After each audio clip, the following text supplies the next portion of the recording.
pesos. Ang sapatos na crocodile. Nakalimutan ko lang ngayon kung anong brand yun na daanan namin. 80,000 pesos. Ibig sabihin, kapag pinalatan natin ang ating mga congressman at ginawa natin sapatos yung kanilang mga mukha, ikita tayo ng 80,000 isang pares ng sapatos.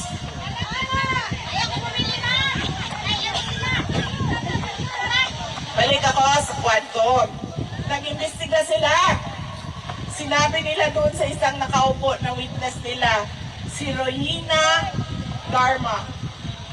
Sabi nila, Rohina, pinatay mo ang boss mo. Meron kang mga kasama, pinatay mo ang boss mo. Pero Rohina, hindi ka namin iimbestigahan sa pagpatay mo sa boss mo kung magsasabi ka laban kay dating Pangulong Rodrigo Duterte. Witness siya. Napanood natin lahat yon. Napanood yon ni dating Pangulong Duterte. Pero, may ginawa ba si dating Pangulong Duterte kay Rohina? May ginawa ba tayo kay Rohina maliban sa sinasabi natin online, sa social media natin? Wala. So, ibig sabihin, ibigay na nila yung interim release. Ang tagal na ng mga witnesses na nandyan. Walang nangyari sa kanila.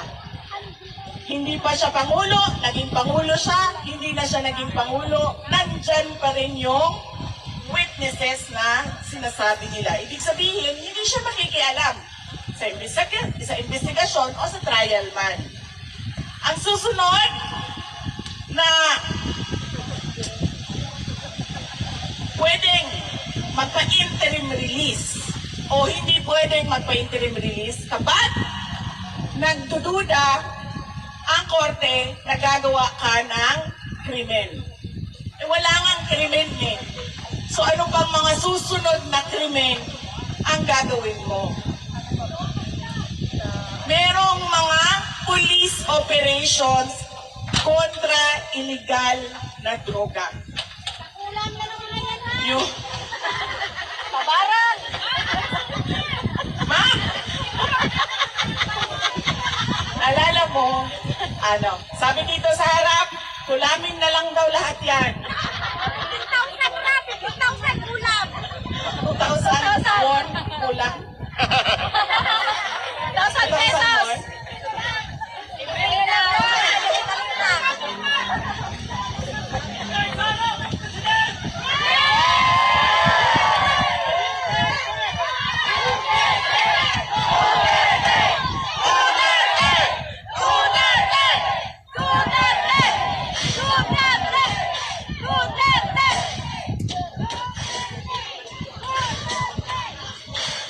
Pasensya na, sinisipon kasi ako.